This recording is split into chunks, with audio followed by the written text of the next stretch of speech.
بسم اللہ الرحمن الرحیم۔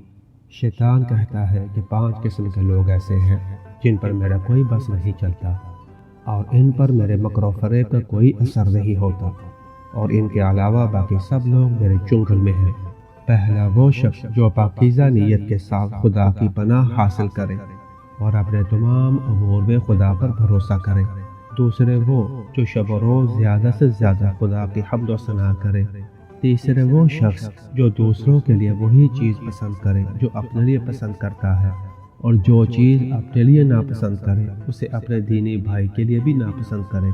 چوتھے وہ شخص جو مصیبت کے وقت بے چینی اور بے تابی کا مظاہرہ نہ کرے، اور نالہ و فریاد اور لعنت و ملامت اور بیہودہ گوئی سے پرہیز کرے۔ پانچویں وہ شخص جس کے لیے خدا نے جو کچھ مقرر فرمایا ہے اس سے راضی رہے، اور رزق و روزی کے لیے غم و غصہ میں مبتلا نہ ہو۔